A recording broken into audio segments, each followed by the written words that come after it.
Vamos a grabar. Bien, buenos días. Ya nos queda poco ya, así que vamos a tratar de avanzar rápido porque queda bastante material por ver todavía. Problemas y reducciones y otras cosas más.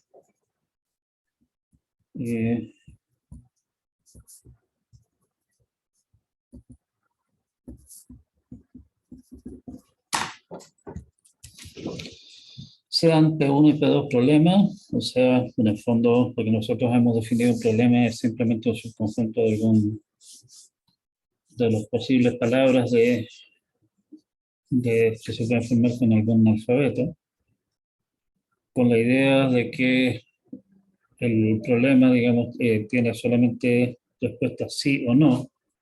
Respuesta sí corresponde a decir que la palabra pertenece al problema, pertenece al lenguaje correspondiente. Responder que no corresponde a decir que la palabra no pertenece. Entonces, sean P1 y P2 problemas, o sea, palabras en el fondo, conjuntos lenguajes, perdón, donde P1 se reduce a P2. Entonces podemos decir lo siguiente: si P2 es decidible, ¿sí? Entonces es decidible P sub 1. Eso es más o menos obvio. O sea, si puedo traducir de P1 a P2 y tengo como resolver P2, en el fondo tengo resuelto P1. Si P1 no es decidible, no puede ser decidible P2 tampoco. Si fuera decidible P2, podría decidir P1, por lo anterior en el fondo. Así que esto es claro. Si P2 es computacionalmente numerable, entonces P1 es computacionalmente numerable. La misma historia anterior. Porque dijimos que la traducción era alguna máquina de Turing que tomaba una palabra que podía o no pertenecer a P1 y la traduce en una palabra que pertenece o no a P2, según si la palabra pertenecía a P1 o no. Y exigíamos que esa traducción fuera, uno, determinista, y segundo, que siempre terminara. O sea, no me venga con el cuento de que aquí tenemos una reducción y la reducción en algunos casos no termina nunca. Por lo tanto, en el fondo se cumple exactamente lo mismo anterior. Si P1 no es computacionalmente numerable, P2 no es computacionalmente numerable. ¿Okay? Esas son algunas ideas básicas que hay que tener presentes, digamos, no son precisamente cosas que que cambiaron el mundo, digamos, pero son temas básicos simples que son importantes considerarlos, siempre tenerlos presentes. Un par de lenguajes útiles para demostrar que ciertos problemas no son decidibles o no son computacionalmente numerables. Es entonces útil, en vista de lo anterior, precisamente contar con lenguajes más o menos sencillos que cumplan con esas características, de manera que podamos utilizarlos como blanco o como punto de partida, según sea lo que queremos demostrar, de ejemplos, digamos, del lenguaje de caso. Un par de lenguajes que son sencillos y que son bastante útiles para demostrar cosas, digamos, es el lenguaje LE, que es el lenguaje de las, en realidad, descripciones de máquinas de Turing, tal que la máquina de Turing no acepta nada.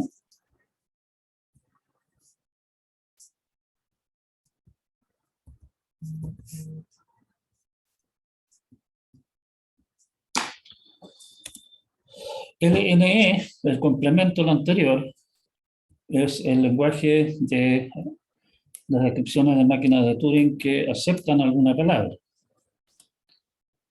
Y es obvio que estos dos lenguajes son complementos entre sí. Vamos a utilizar lo que nosotros habíamos planteado como la tecnología de cajitas para demostrar que LNE es computacionalmente enumerable. Lo que hacemos para eso es adaptar la máquina de Turing universal. No deterministamente inventamos una palabra W y, simulamos M sobre esa palabra del caso. Si es que la máquina de Turing universal, que nosotros sabemos que existe, digamos, nosotros esbozamos cómo podíamos diseñar una máquina de Turing universal, si esa máquina de Turing universal, con la descripción de la máquina de Turing y la palabra inventada acepta, estamos listos, lo aceptamos.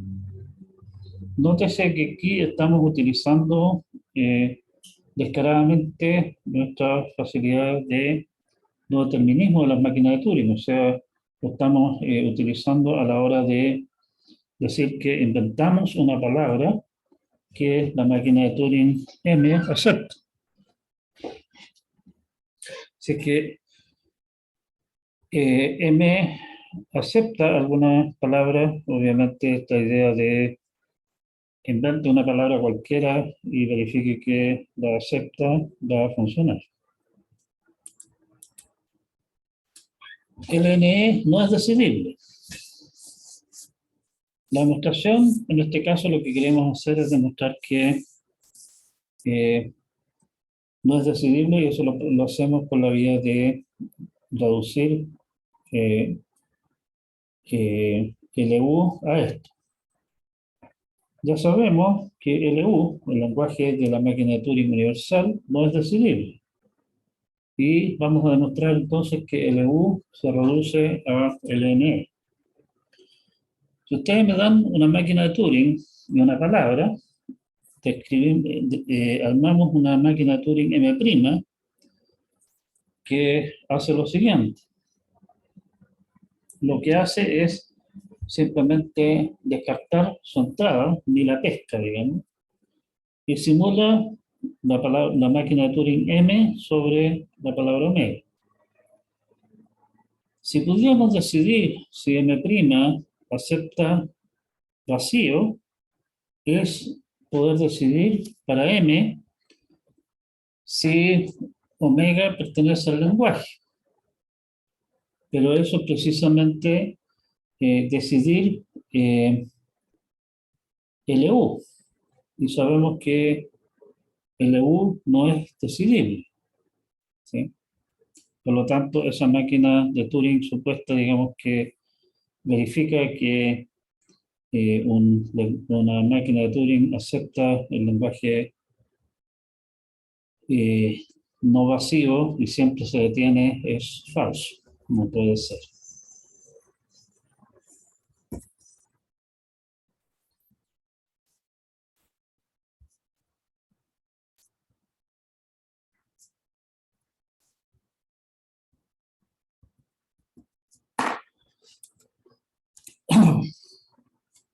LE no es computacionalmente enumerable. Bueno, la demostración es bastante simple. Nosotros demostramos que LNE es computacionalmente enumerable y demostramos, aparte de que LNE no es decidible. Como LE es el complemento de LNE y LNE es computacionalmente enumerable pero no es decidible, LE no puede ser computacionalmente enumerable, porque sabemos que si los dos fueran computacionalmente enumerables, los dos serían decidibles. Y ya vimos que LNE no es decidible. Un resultado bastante importante, pero también por el otro lado bastante decepcionante, podríamos decir, es lo que se conoce como el teorema de Rice, que es con lo que vamos a terminar esta perorata de acá. Vamos a llamar propiedad de un lenguaje, en este caso particular, es simplemente el conjunto de los objetos, en este caso los lenguajes que tienen esa propiedad. Es una manera simple ¿cómo se llama?, de describir eso. O sea, La propiedad de usar lentes, por ejemplo, no es más que el conjunto de las personas que usan lentes, y punto. ¿Sí? Con eso estamos. Se dice que una propiedad de los lenguajes, en este caso particular, es no trivial si es que hay lenguajes que tienen la propiedad y hay lenguajes que no la tienen. En ese sentido, la propiedad de usar lentes, por ejemplo, es una propiedad no trivial de los estudiantes de la Santa María. Hay estudiantes de la Santa María que usan lentes y hay estudiantes de la Santa María que no usan lentes. La propiedad de ser humano de los estudiantes de la Santa María es trivial. Todos los estudiantes de la Santa María hasta el día de hoy son humanos. Y la propiedad de ser marciano de los estudiantes de la Santa María es también una propiedad trivial. No hay marcianos que estudien en la Santa María.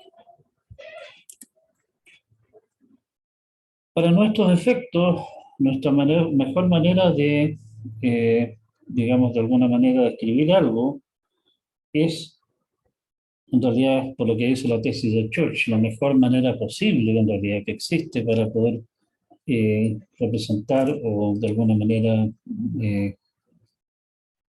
tener algo a la mano es a través de decir, mire, aquí tiene una máquina de Turing que acepta esta cosa.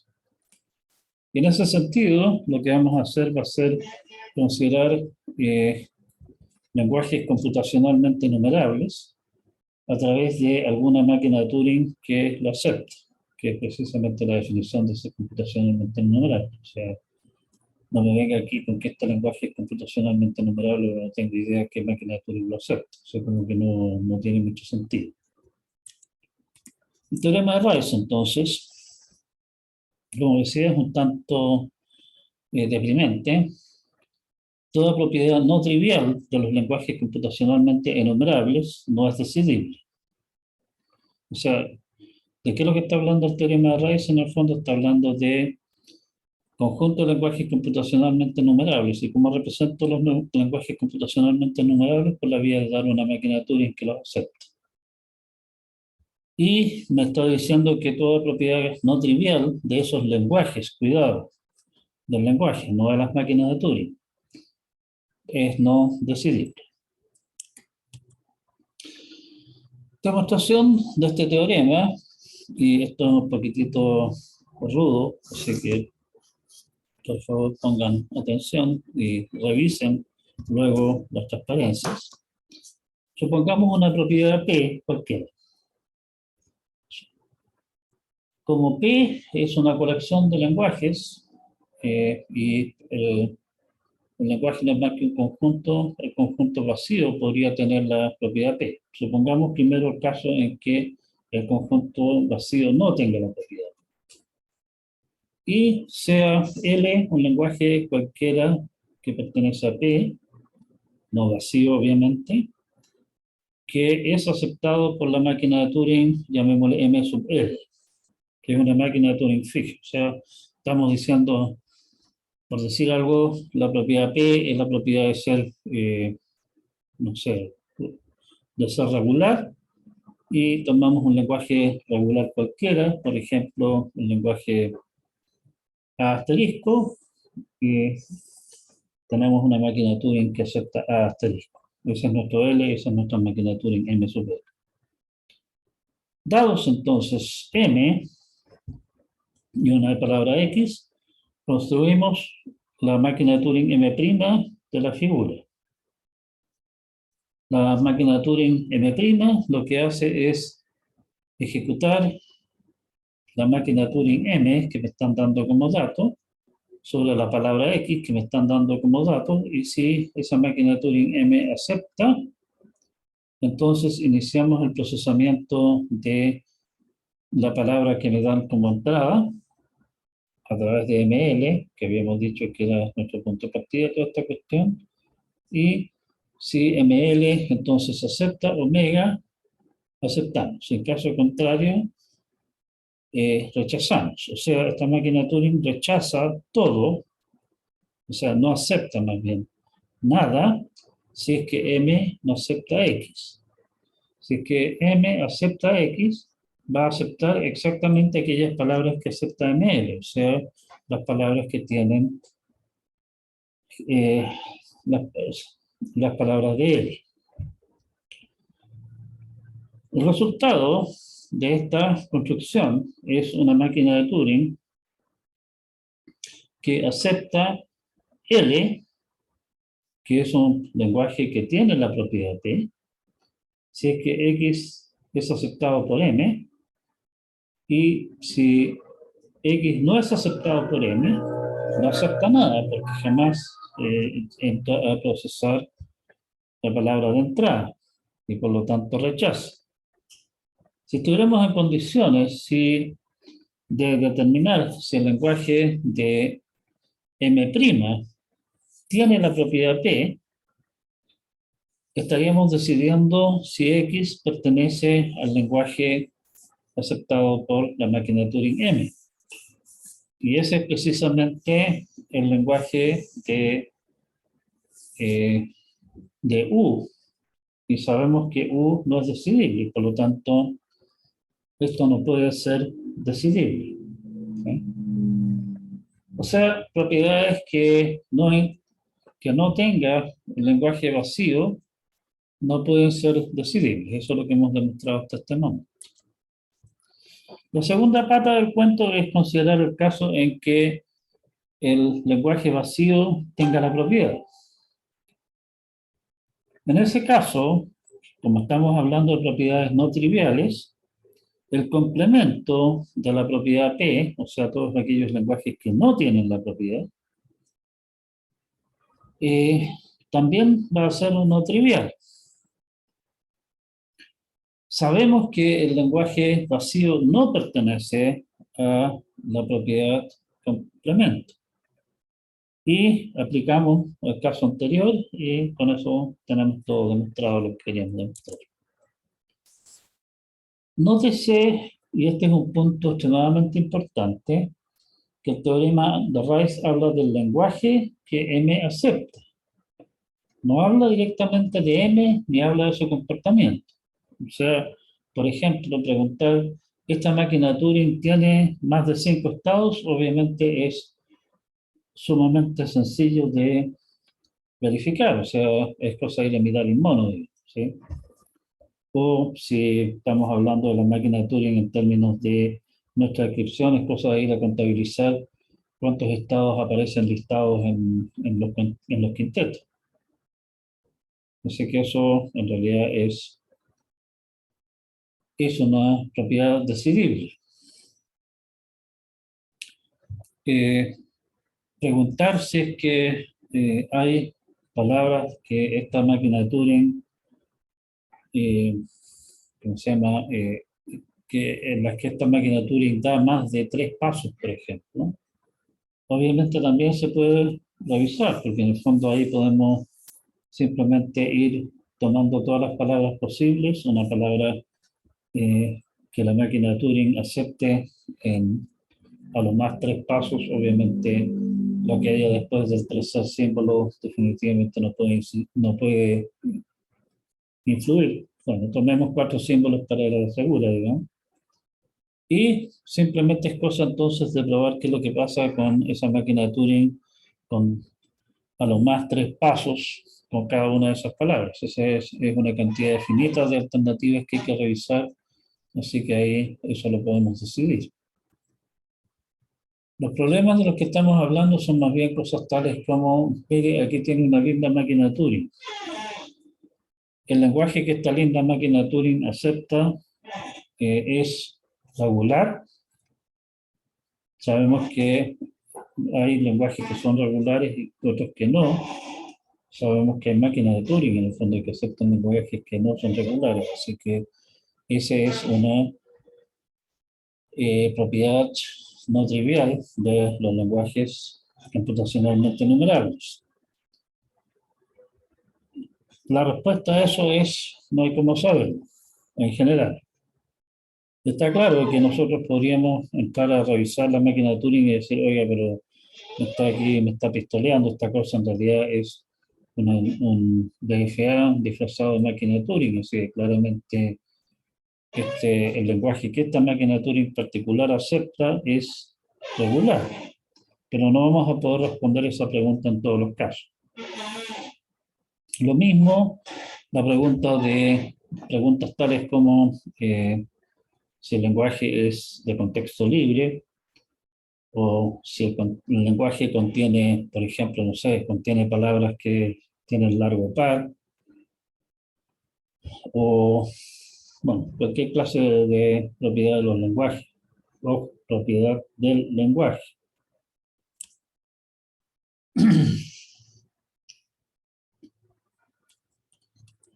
Bueno, eh, cerrando esta telecháchara particular, definimos una manera de ponerle números a palabras y por lo tanto también a máquinas de Turing, porque las máquinas de Turing habíamos dicho que las podíamos codificar como palabras.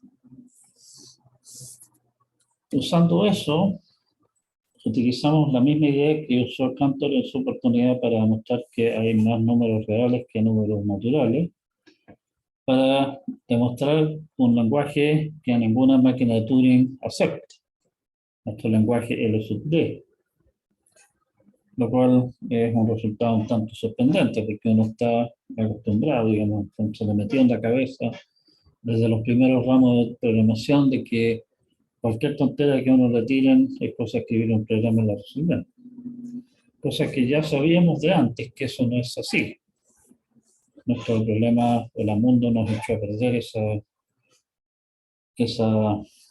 ¿cómo se llama? Esa ingenuidad infantil. Eh, Definimos los lenguajes que son computables o decidibles y lenguajes computablemente enumerables.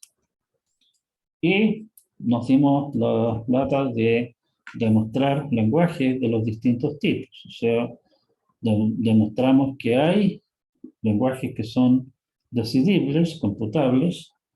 Demostramos que hay lenguajes que son computablemente enumerables y que en particular hay lenguajes que son computablemente enumerables que no son decidibles. O sea, la distinción de es aceptado por alguna máquina de Turing que siempre se detiene o es aceptado por una máquina de Turing simplemente, es una distinción válida. Exploramos la relación que existe entre la clasificación de un lenguaje y su complemento. Y vimos que había solamente un par de posibilidades, no todas las opciones de L computable o computablemente enumerable eran posibles. Vimos cómo podíamos, mediante diagramas de cajitas, en el fondo, eh, simplificar o esquematizar o clarificar más, digamos, las construcciones de ciertas máquinas de Turing que son útiles para demostrar cosas. Y usamos esa tecnología para demostrar, por ejemplo, el teorema de Rice. Un par de lenguajes extremadamente útiles para muchas construcciones. En realidad hay otro más que es el lenguaje de la máquina de Turing universal. Lenguajes útiles para demostraciones de computabilidad o no computabilidad, de decidibilidad o no decidibilidad, eh, son el lenguaje LE, el lenguaje de las máquinas de Turing que no aceptan nada, y LNE, el lenguaje de las máquinas de Turing, en realidad, descripciones de máquinas de Turing, que aceptan al menos una palabra. Vimos que LE no es computacional, no es computable, no es computablemente enumerable, y vimos que LNE, como es el complemento anterior, no es computablemente enumerable y no es computablemente enumerable. Demostramos cómo podíamos hacerlo, cómo podíamos aceptarlo, Y como es complemento al anterior, vemos que no es decidible. O sea, ahí tenemos un ejemplo claro de lo que habíamos dicho antes, de que había lenguajes que son computablemente enumerables, pero no son computables, no son decidibles. Y cerramos esta parte de la computabilidad demostrando el teorema de Rice. Hay bastante más que se puede hablar de esto, digamos, pero en realidad esto es en gran parte una discusión bastante académica, porque estamos hablando del ámbito de problemas que de partida no tienen caso, digamos, no tienen solución. Y a nosotros como ingenieros, más que entrar a discutir acerca de problemas que no tienen, no hay cómo resolverlos, nos interesa qué problemas pueden resolverse y meterle más mano a eso. Igual es importante tener claro de que hay problemas que no tienen caso, que no tienen solución posible. Bien, esa es esta parte de esta historia. Tengo que cerrar esto.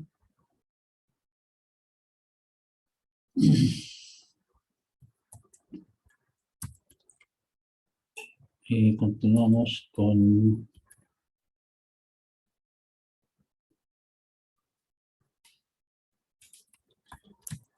Vamos a ir hoy día, aunque no me gusta hacerlo así de esta manera, a un tema diferente.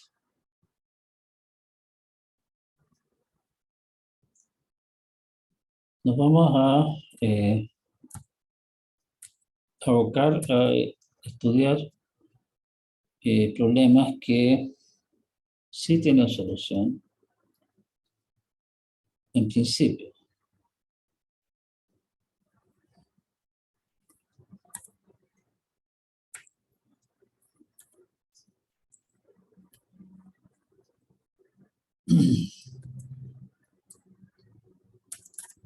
Veo que hay una... Ups, eso no es lo que ando buscando.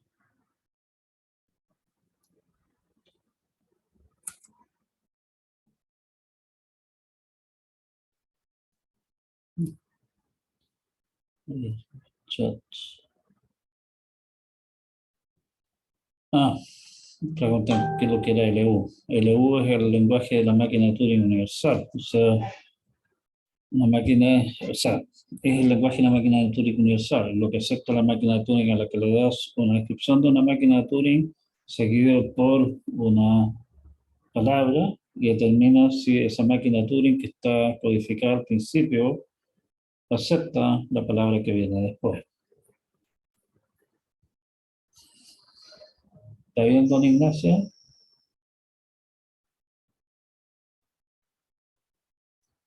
Bien, continuamos entonces. Problemas intratables.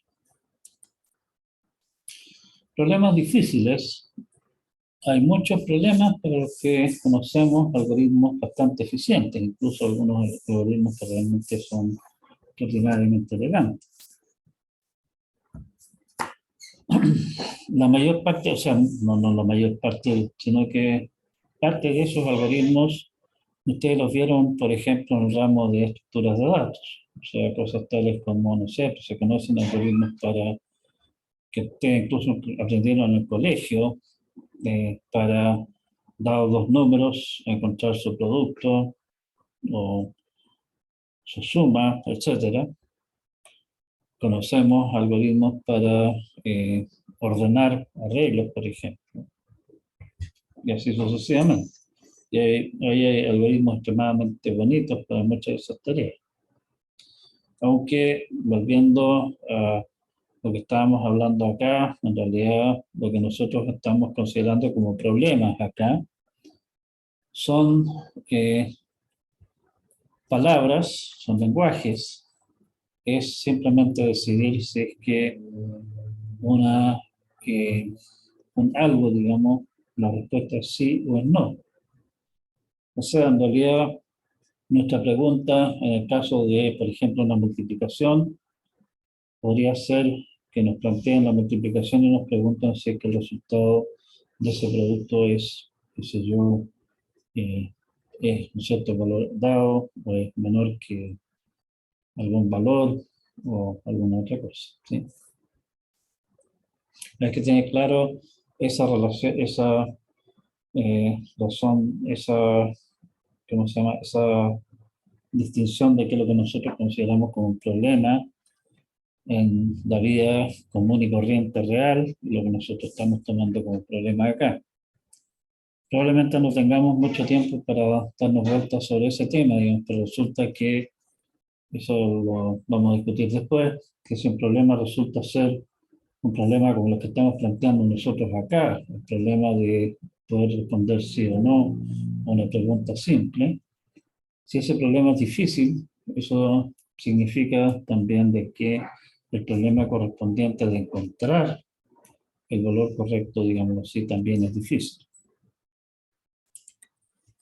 Bueno, hay una serie de problemas para los cuales después, incluso en algunos casos de siglos o miles de años de esfuerzo, solamente hay soluciones en casos particulares o hay soluciones bastante poco satisfactorias del tipo de pruebe todas las casos, todas las posibilidades o métodos que al final del día no son extraordinariamente mejores que lo anterior. Por ejemplo, un problema con el que ya se andaba peleando Euclides antes de Cristo era el problema de tengo un número entero, gigantesco probablemente. Este número ¿cuáles son los factores de este número? Factorizarlo. Nosotros aprendimos en el colegio, por lo menos yo aprendí en el colegio, supongo que ustedes también, algunas técnicas para factorizar números, pero esas técnicas para factorizar números son bastante poco inteligentes, digamos. Si en el fondo vea si que se puede dividir por 2 por 3 por 5 y así sucesivamente, ir probando con diversos números primos, hasta en el fondo dar con algún número primo que divida el número que me están dando o se me acaban las alternativas y tengo que simplemente decir, oiga, este número no se factoriza, es primo. No es para números chicos, digamos, que sé yo, números de unos pocos miles, o qué sé yo, es una lata, pero no es demasiado terrible. El problema es que si queremos hacer esto mismo para números realmente grandes, o sea, qué sé yo, números de 100 cifras o cosas por el estilo, esa clase de técnicas simplemente no sirve. En el fondo son técnicas del tipo pruebe todas las posibilidades, o sea, no hay ninguna técnica entretenida, digamos, que diga, mire, haga estos cálculos brujos y ¡pum!, le dice cuál es el factor. No hay nada de eso, no se conoce nada de ese tipo. Hay montones de problemas para los cuales hay algoritmos eficientes para verificar una solución propuesta, pero no se conocen métodos razonables que construyan tal solución. Precisamente el caso que planteaba antes de encontrar los factores de un número. Si ustedes me dan un numeracho, ¿sí? Yo tendría que trabajar un montón para poder determinar si es que ese número tiene factores o no. Pero si ustedes me dicen, mire, este número de aquí es el producto de estos dos números, cosa que yo haga la multiplicación, eso no me demoro nada, digamos. Y decir, sí, tiene razón, no me estaba contando cuentos, realmente son factores de ese número. Estamos hablando de situaciones como esas. ¿Sí? Y esa clase de problemas, por razones que son tal vez un tanto misteriosas, digamos, son situaciones bastante comunes.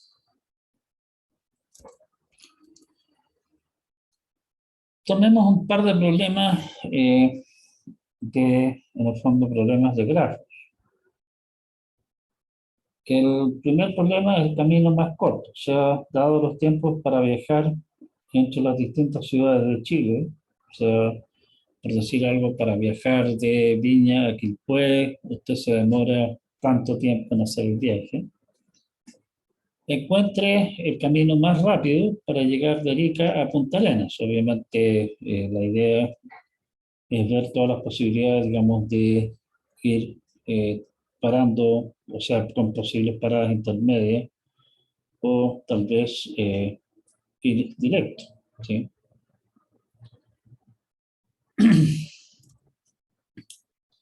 Vendedor viajero. Dados los tiempos para viajar entre las distintas ciudades de Chile, encuentre el camino más rápido que permita visitarlas todas, volviendo al punto de partida.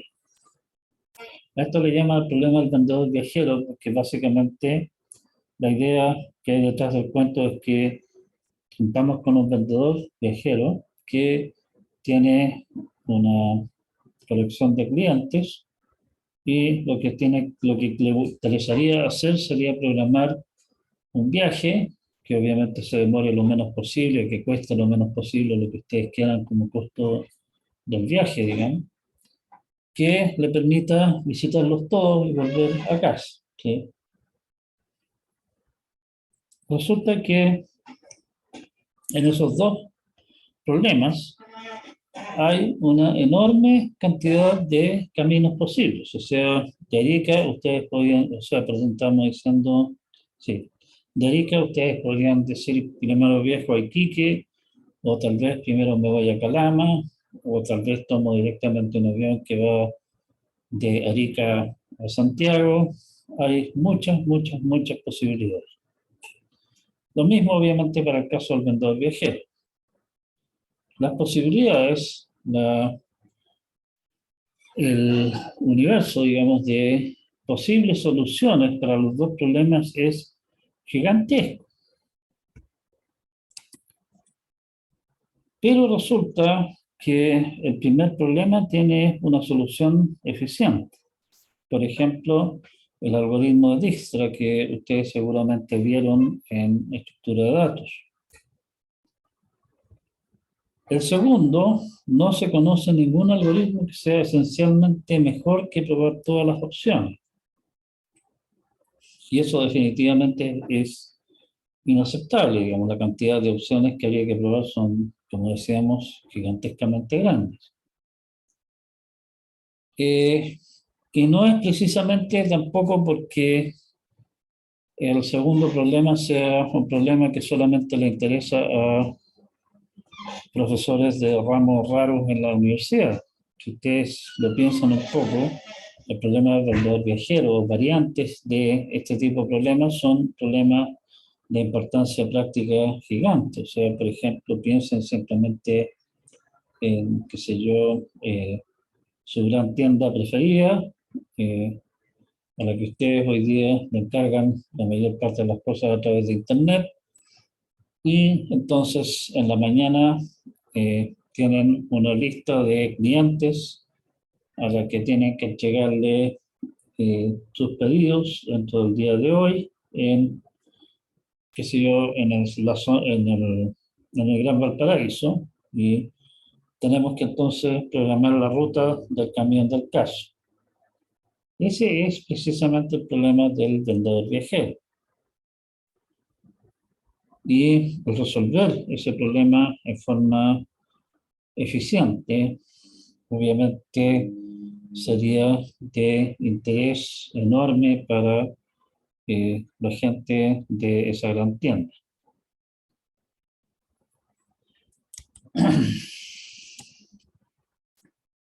Otro problema, y ese problema vamos a ver que tiene para nosotros una importancia central, es el problema SAT. Da una expresión lógica a la que le vamos a llamar phi en variables x1 hasta x n, que tiene n variables. En el fondo, pregunta para qué valores de las variables x sub k esa expresión lógica es verdadera. Vamos a distinguir, en el fondo, dos variantes de este problema. Después vamos a comentar un poco acerca de la relación entre ellos dos. La variante de búsqueda, en el fondo, corresponde más bien a lo que nosotros coloquialmente llamamos un problema. La variante de búsqueda nos da la expresión, la fórmula, y nos pide que hagamos un conjunto de valores de x1 hasta x sub n que hagan que esa expresión sea verdadera, o en su omisión nos diga, oiga, lo lamento, no es posible hacer verdadera esta forma. Eso es lo que nosotros generalmente entendemos por el problema, o sea, deme los valores que hacen que esta fórmula sea verdadera, si es que hay. Deme el valor de la integral. Dígame cuál es el camino que debe seguir el camión de reparto. ¿Sí? Los otros tipos de problemas, que son los problemas como nosotros los estábamos considerando nosotros hasta acá, son lo que se llaman problemas de decisión. Dada una fórmula,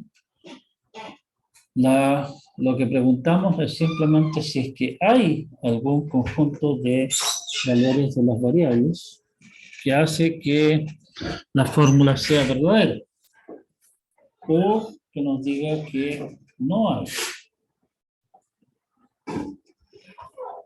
¿Sí? Solamente eso, o sea, no nos pregunta qué valores son, sino que simplemente sí hay una manera de hacerlo cierta. Bueno, ¿cuál? No tengo idea, pero se puede. Como que a uno esa idea lo deja un poco con gusto a poco.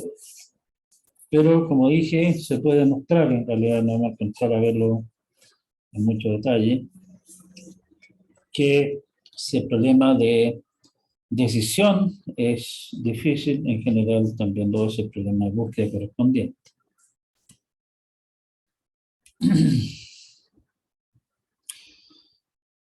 Búsqueda y decisión parecen ser problemas de tipo distinto. Si tenemos cómo resolver el problema de búsqueda, es simple resolver el segundo. O sea, si me dan una fórmula y mi técnica para resolver el cuento me dice, mire, con estos valores de las variables, esta fórmula se hace verdadera, tengo obviamente la respuesta para el segundo. O sea, sabemos, por lo tanto, que se puede satisfacer.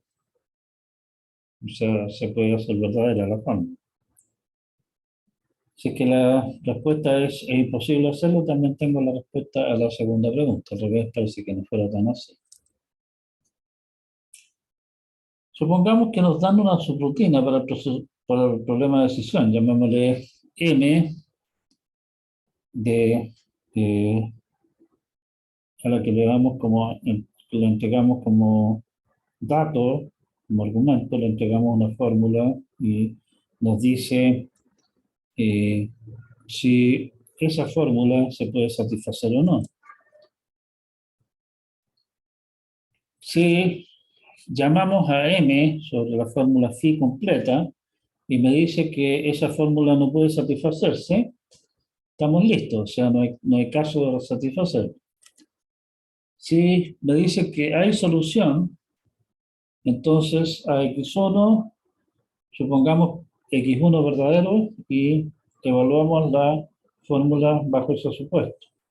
Si la fórmula puede satisfacerse, en ese caso, bueno, un valor posible para x1 es verdadero y seguimos trabajando con las demás variables.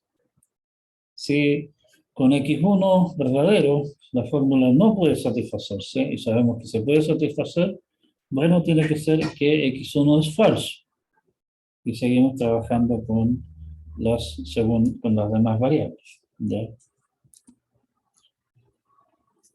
O sea, en cada ronda le estamos asignando un valor a una variable. En un total de máximo n rondas le vamos a mostrar una asignación de valores que hacen verdadera la fórmula phi. O sea, en el fondo, si es que tengo una manera eficiente de resolver el problema de búsqueda, en este caso particular, el problema de decisión lo puedo resolver por la vía de utilizar varias veces mi algoritmo para resolver el problema de decisión. Y esta situación no es tan distinta a lo que ocurre en muchos otros problemas. Así que eso. O sea, básicamente lo que estamos haciendo en términos de las cosas que nosotros habíamos hablado antes, el problema de búsqueda se reduce al de decisión. O sea, teniendo resuelto el problema de decisión, tengo resuelto el problema de búsqueda. Problemas de decisión son más simples de tratar desde el punto de vista teórico, digamos, de discusión general, eh, porque podemos asociarles el lenguaje de las palabras para las cuales la respuesta es sí, y usar toda nuestra maquinaria respecto a autómatas, máquinas de Turing y toda esa clase de maquinaria que habíamos desarrollado antes. Y por lo tanto nos vamos a concentrar en discutir problemas de búsqueda, de decisión, perdón.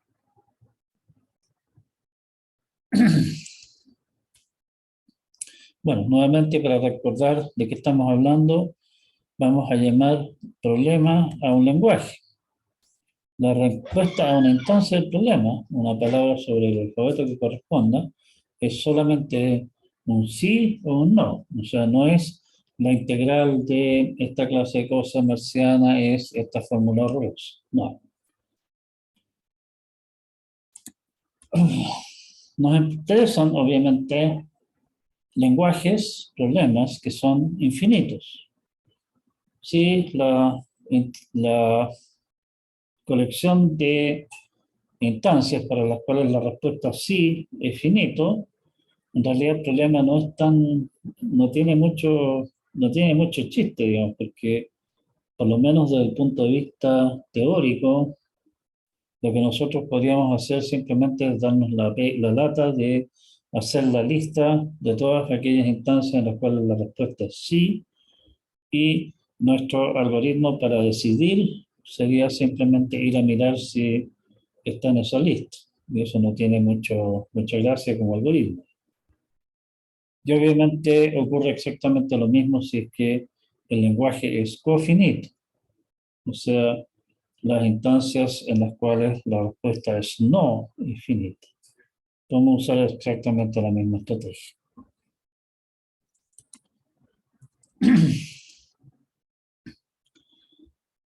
Interesa, entonces, como estamos hablando de colecciones infinitas de palabras, nos interesa, como buenos computines, digamos, está bien, esta cosa se demora, pero nos gustaría tener una idea de cuánto se demora y obviamente en general los algoritmos van a tomar más tiempo conforme son más grandes los datos que estamos multiplicando. Ustedes se recordarán con mucho cariño de aquellas felices épocas cuando ustedes estaban en básica y lo hacían multiplicar números. Y cuando el profe se le ocurría a uno, en vez de darle un par de números de, que sé yo, dos o tres cifras a multiplicar a mano, se le ocurría al muy sádico caballero o dama, según fuera el caso, hacerlos multiplicar números de, qué sé yo, cinco cifras. Claro, la técnica es exactamente la misma, pero se empieza a poner más latoso, es mucho más largo. Nos interesa entonces en general cómo se comporta el algoritmo cuando el tamaño de la palabra, de los datos de entrada en el fondo, crece.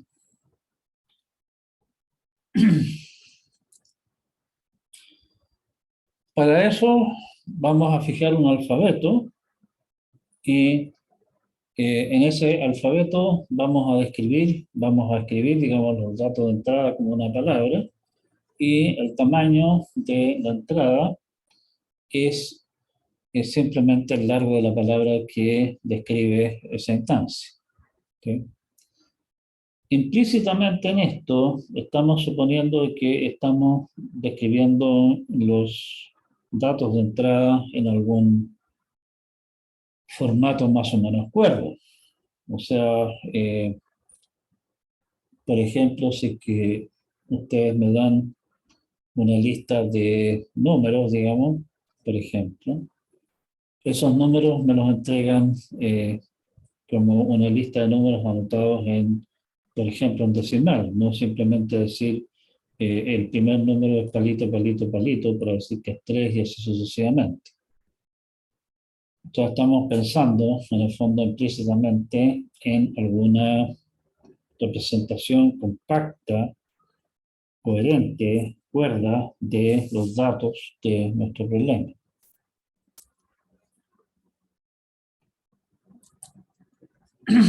Básicamente, para, ¿cómo se llama? Para tener una idea de qué es lo que estamos hablando, lo que estamos diciendo es, mire, lo que yo quiero hacer es escribir un programa que procese este problema, como me gustaría a mí, como escribidor del programa, que me lleguen los datos. Más o menos eso es el tipo de cosas que nosotros estamos pidiendo acá. La segunda pregunta es, ¿qué entendemos por una solución eficiente a un problema? Sabemos que, por ejemplo, de nuestra época en el colegio, que podemos multiplicar números y si algún pérfido profesor en la universidad les da a multiplicar dos números de 100 cifras entre sí, van a estar echando garabatos hasta después de Navidad probablemente, pero van a ser capaces de resolver el problema en un plazo más o menos prudente, ¿sí? En el caso de, por ejemplo, el problema del vendedor viajero que estábamos planteando antes, revisar todas las posibilidades, en el fondo son demasiadas y probablemente no van a terminar antes de Navidad. Nuestro modelo que nosotros habíamos considerado para cómputo era la máquina de Turing, que tiene la ventaja de ser un modelo muy sencillo, con lo cual tenemos bastante garantía de que no tiene trampas metidas entre medio, que no hace cosas raras, digamos, que no usa brujería, ni nada que no se pueda hacer con papel y lápiz y paciencia. Y vimos también que el amigo Church planteó que las máquinas de Turing son equivalentes a nuestra idea de computación.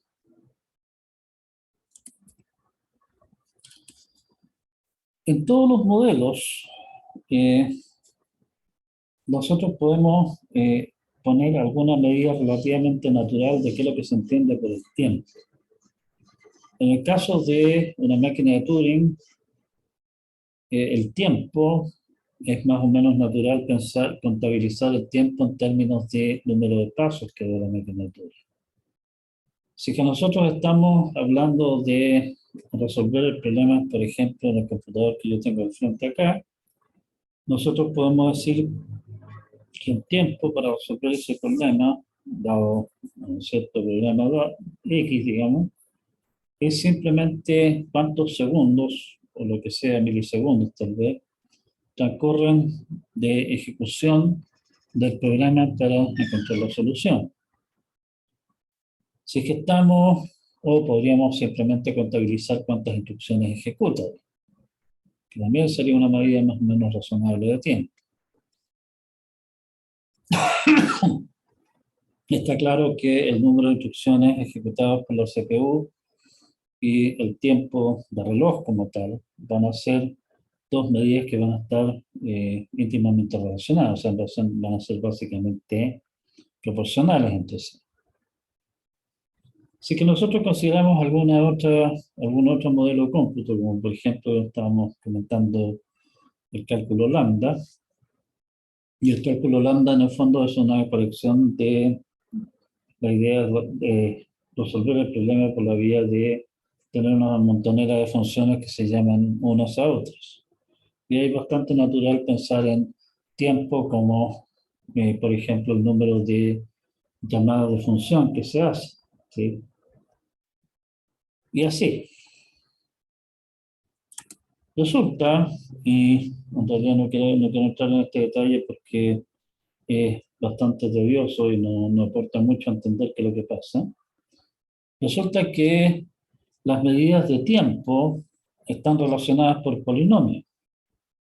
Un programa RASP, o sea, RASP es básicamente la clase de modelo más cercano a los computadores como los conocemos nosotros hoy día.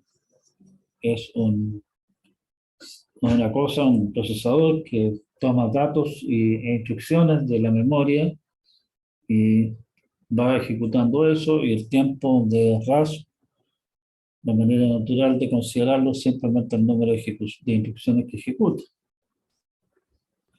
Y resulta que un programa RASP que ejecuta n instrucciones se puede simular mediante una máquina de Turing que da lo más cn a la cuarta pasos para alguna constante n, c.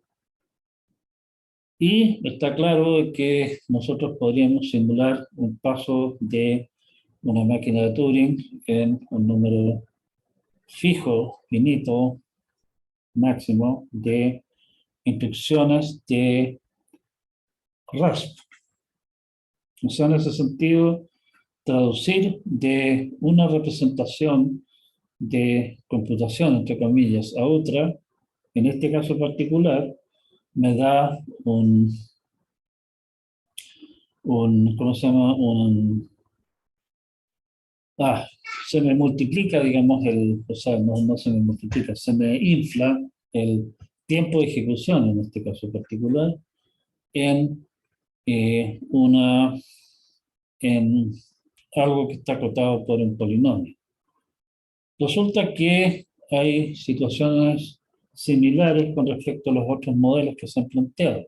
¿Sí? O sea, podemos simular las llamadas de la máquina de, la máquina, perdón, la llamada de funciones en el cálculo lambda mediante un número polinomial de casos de máquina de Turing y así sucesivamente.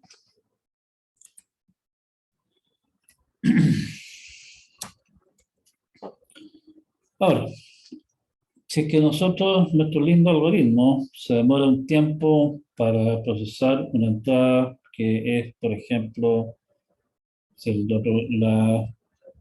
pensando en un programa común y corriente en nuestro computador, el tiempo de ejecución de nuestro programa crece como, qué sé yo, el cuadrado del largo de los datos de entrada. No vamos a estar demasiado felices, pero tampoco vamos a ser demasiado tristes. O sea, claro, problemas muy grandes se demoran mucho, sí. El punto de lo anterior, digamos, y a eso vamos, es que si es que el tiempo de ejecución de nuestro problema, de la resolución de nuestro problema, del algoritmo para resolver nuestro problema, toma un tiempo relativo al largo de los datos de entrada, que crece más rápido que cualquier polinomio, definitivamente no seríamos para nada felices. Estamos hablando de alguna función que crece más rápido que, por ejemplo, n a la 100. Y eso definitivamente no. O sea, eso hace que el tiempo que se demoraría a resolver nuestro problema crece tan espantosamente rápido que solamente vamos a estar en condiciones de resolver instancias muy pequeñitas de ese problema. O sea, en ese caso, si el tiempo de ejecución de nuestro programa toma un tiempo que no está acotado por ningún polinomio en el tamaño de los datos de entrada, eso no lo llamaríamos deficiente ni por ningún lado.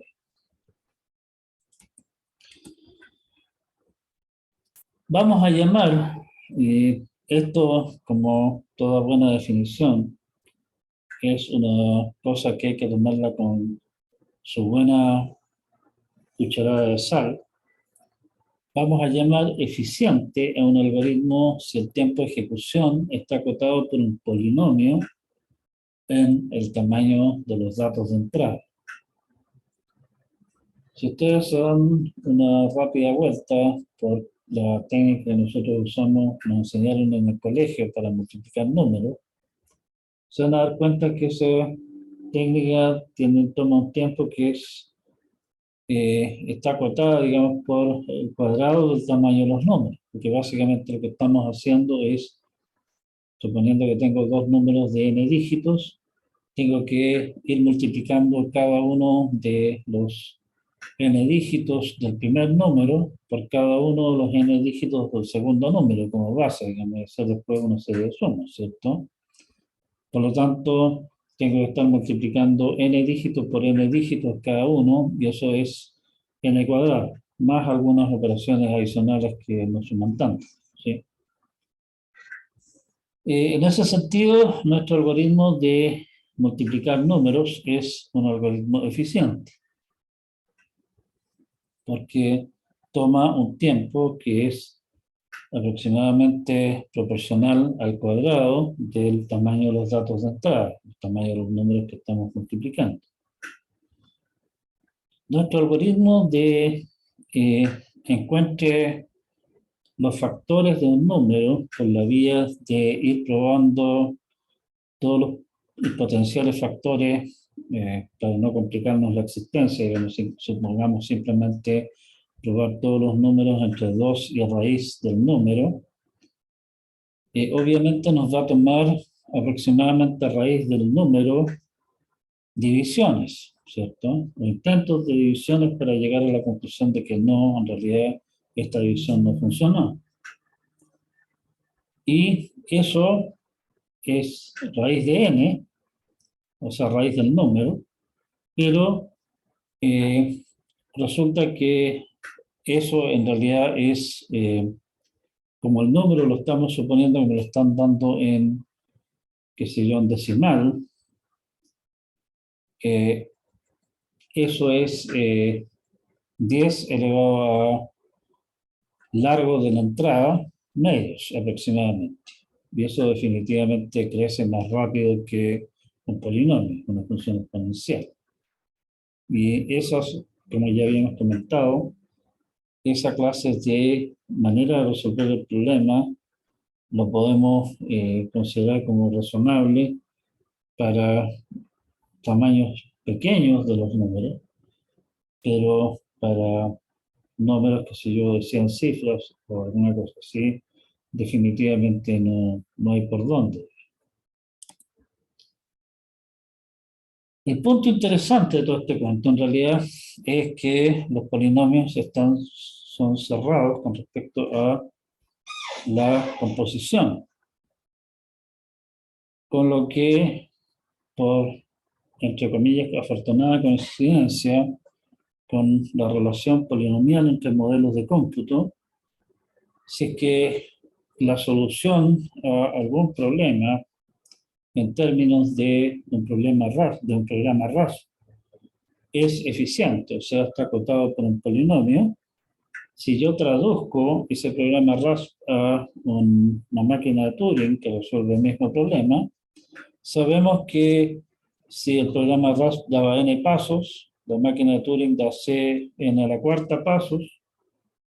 Si el n a su vez era un polinomio del tamaño de los datos de entrada, el n a la cuarta también va a ser un polinomio del tamaño de los datos de entrada. Lo que significa eso, en el fondo, es que para efectos de simplemente fijarnos en este problema, lo puedo resolver en tiempo polinomial, o no puedo resolverlo en tiempo polinomial. El hecho de utilizar RAS o MIPC o máquinas de Turing o cálculo lambda como nuestro modelo de cómputo de cómo se debería hacer, cómo debería resolverse el problema, da lo mismo. Todos están relacionados por polinomios y por lo tanto me puedo olvidar del modelo de cómputo y me puedo fijar, en vez de tener que estarme quemando las pestañas armando máquinas de Turing o cosas raras para resolver los problemas, me puedo quedar con algún modelo de cómputo que sea más cómodo. O sea, por ejemplo, decir, mire, yo me imagino un programa en C, o en Python, o lo que ustedes prefieran, para resolver este problema y puedo demostrar que este programa va a tomar un tiempo que es polinomial en el tamaño de los datos de entrada para responder la pregunta y con eso estamos. No tengo que entrar a máquina de Turing o cosas raras, etcétera. Bien, esa es nuestra primera mirada a lo que es algoritmos y soluciones eficientes. Vamos a discutir, entrar al detalle, digamos, de alguna de estas clases de cosas en la clase siguiente. ¿Sí? Por favor, nuevamente, échenle una mirada a esto. Aquí estamos introduciendo una serie de conceptos nuevos. Lean lo que viene después. Esta cosa no es trivial, no es fácil. Y tampoco olviden las transparencias de lo que vimos al principio de la clase. También allí hay bastantes conceptos nuevos que no son fáciles de asimilar. Bien, quedamos hasta acá, si es que no hay más comentarios. Veo que hay más comentarios. Lo que entra hasta el certamen, en el certamen es hasta lo que veamos el día, estamos hablando del día lunes. ¿Sí? El jueves, que va a ser básicamente cerrar esto y eso. ¿Estamos? Nos vemos. El jueves próximo, recuerden, tenemos últimas consultas sobre el certamen mismo. ¿Sí?